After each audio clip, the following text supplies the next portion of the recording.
Tonight, it's back. The Premiership Cup finally in Victorian hands as Geelong makes it the year of the cat. They've come so close so many times in the last 44 years, but the torture is finally over.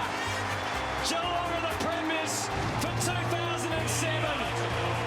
It's fair dinkum unbelievable, Bobby. 10 News with Mal Walden.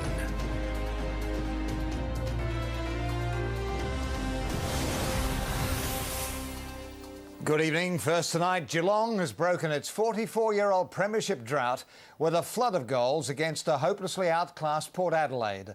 The 119-point victory was the biggest grand final winning margin in history. And there it is! 44 years in the making. Who says good things don't come to those who wait?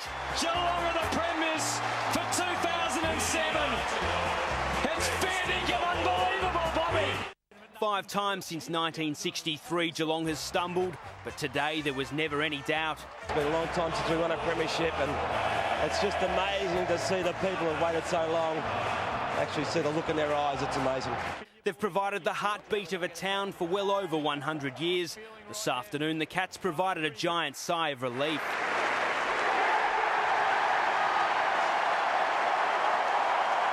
While it was a catastrophe for Port, it became a showcase for the team that's dominated all year. Corey Harley, Chapman!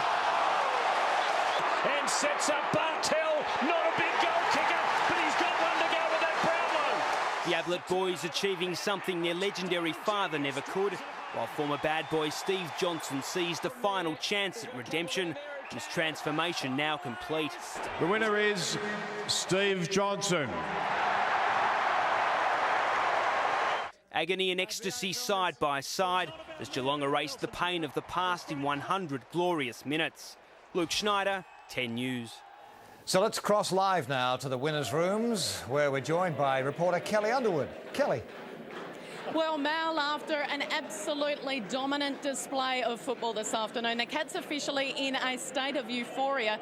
Can you believe the players are actually still out on the ground celebrating? It, no doubt at the start of what will be a long night of celebrations. We've got family, we've got friends, we've got anyone else who can squeeze into the rooms at the moment, eagerly awaiting their arrival. They haven't even sung the club song yet, but joining me for the minute is a club legend in Barry Stoneham. And Barry, you were part of the 2 heartbreaking losses in the late 80s and the late 90s. Surely the lid's off now. Oh, it's off completely. What a great win today for the Cats. Been the best team for this season, no doubt, but the way they played today, so professional, from minute 1 to the last minute of the game, was incredible. The brand of footy they played and displayed was awesome. And my voice is gone. It's been a very emotional week, but today is an amazing result. And what does it mean to the former players? We've seen Billy Brownless and other former players in the rooms already. In fact, you were the first ones in here. It was like you were making up for the past. Yeah, look, certainly we've had our chances over the years and we didn't get them. So these guys have been so professional while they went about it. And after last year's bad result, to come out and play a great season this year is incredible. It means a lot to us. We're part of the club, and to see these guys win a premiership after 44 years is very, very exciting, and we are certainly very excited tonight. And fair to say, it'll be a reasonable night tonight at Crank Casino. That was my next question. After a clean sweep, the Brownlow, the Rising Star, the VFL Premiership, and now this flag, a 44-year drought, a long time between drinks. How do you celebrate?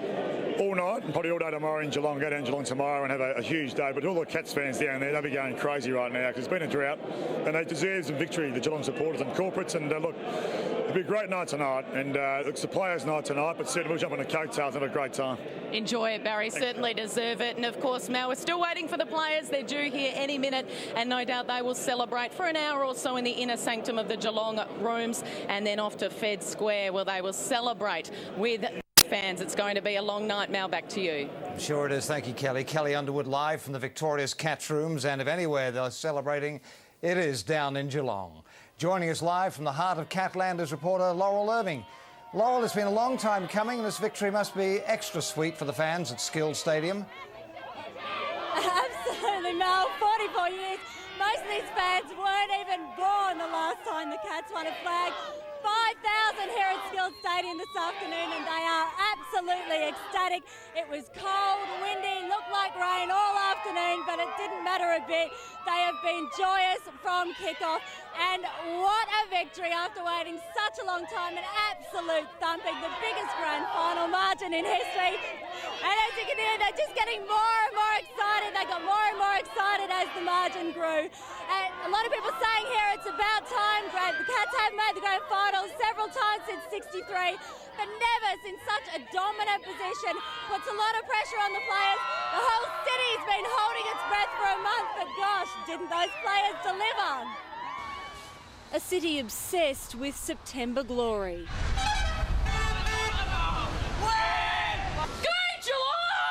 A premiership drought of 44 years meant nothing was going to get in the way of the match. The city centre all but deserted as those who missed out on tickets gathered instead at the Cattery. The big cheers began when their heroes ran on to the hallowed ground. But it was Cameron Mooney's first goal of the match which ignited the desperate fans. The ominous clouds couldn't dampen their enthusiasm. And the goals kept coming.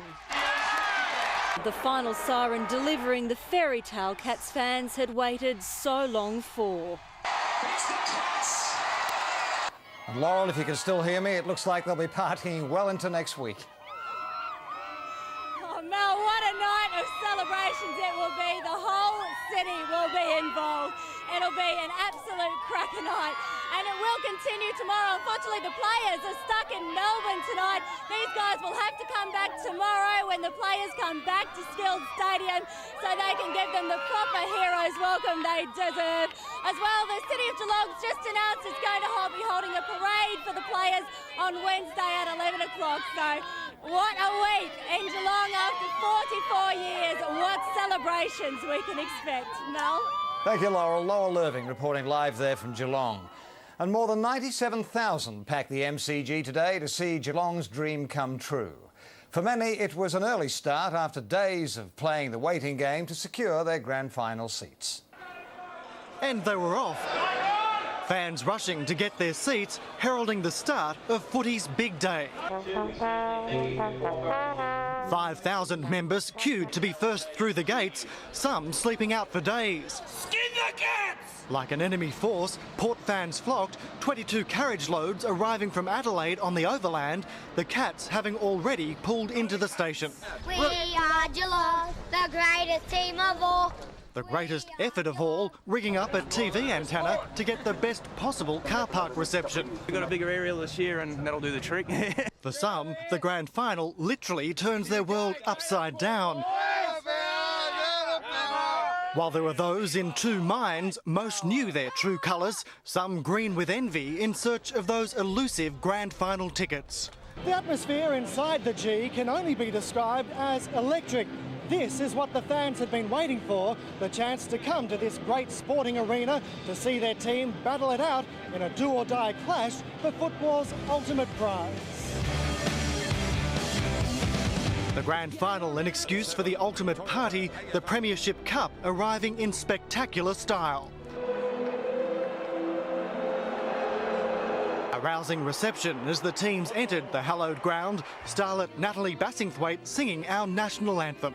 With golden soil and wealth for toil, our home is girt by sea. It was then time to get down to business. We're ready to go to the 2007 AFL Grand Finals. Alan Ruskell, 10 News. However, it'll be a long and painful trip home for a lot of Port Adelaide fans. What started as a day for the true believers ended with a total power failure. Power fans certainly live up to their team's name. At Alberton, home of Port Adelaide, they were drinking in the action live on big screens. Not a Port fan? No, I hate them, but I love their pub. It's well known the supporters are as tough as the players, and they start them young. For the true diehards, it was a pilgrimage across the border to the home of football. Port fans have claimed a little piece of South Australia right here in the heart of Melbourne. More than happy to stir up interstate rivalries and paint the town black, white and teal. Come all the way from Adelaide, so we're coming here. We thought we're still going to support the power, so go you good things! Very restrained. And if you can't wear your heart on your sleeve, try your nails. Because we're going to win it. No worries. Go power! Knowing how passionate Power fans are, this man better hope he has 9 lives. Well, I didn't know that it was a Port pub. I had no idea. Are you worried for your life? Slightly. Now that they're starting to arc up. Not today. Kate McGrath, 10 News. Reporter Gerda Yurtsakovsky joins us live now from Port Adelaide's home ground. Gerda, not quite the finish that Power fans had hoped for? No, that's right. Look, some very heavy hearts here at Alberton Oval today. About 5,000 fans turned out to see their team. Every bit as excited as they should have been after such a magnificent season for Port. But of course, as we saw, that quickly changed by about the second quarter. I think there was kind of silence across the crowd. Some people screaming in frustration at the screen, but it didn't help their team today. Tonight, I think they do plan to go on, probably mostly in the bar, I'd say, here at Alberton Oval, into the early hours of this morning, just drowning their sorrows. Sounds like they've already started. Thanks, Gerda. Gerda Yurtsakovsky, live from Port Adelaide's home. Now, returning to our grand final coverage, and celebrations are in full swing around town.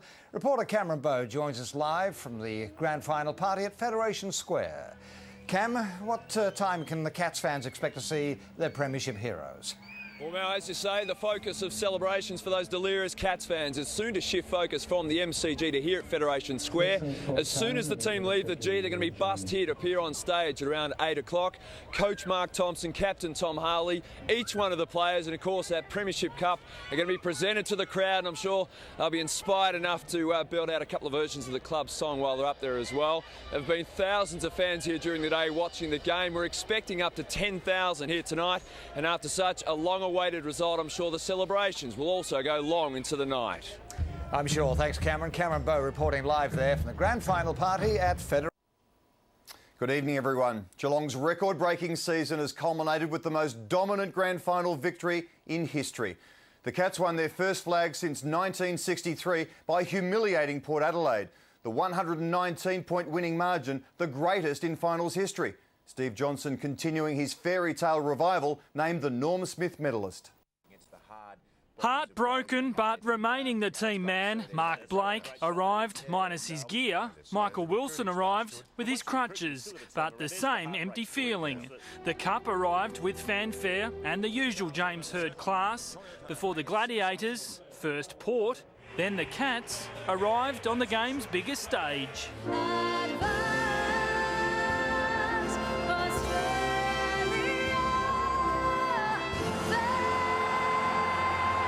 As they've done all year, Geelong started, not with nerves, but intent and damage on the scoreboard.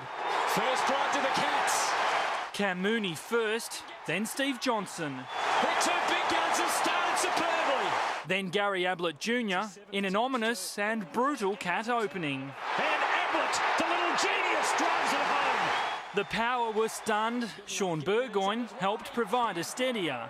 The Panther strikes. But the man of the moment had the Cats in control. Not a big goal kicker, but he's got one to go with that Brownlow. The margin 23 at break one. It blew beyond 50 in a rampaging second. Steve Johnson for his third. He's a star. The game done inside an hour. Port's bubble burst as the Cats set about smashing their 44-year flag hoodoo. Can run in and finish the job. The club's greatest wanted in as the festivities officially began. Paul Chapman providing the party tricks. From the air and in front of goal. Mark another one down for the Cats. The Port humiliation complete in the last. And the lead is in 3 figures.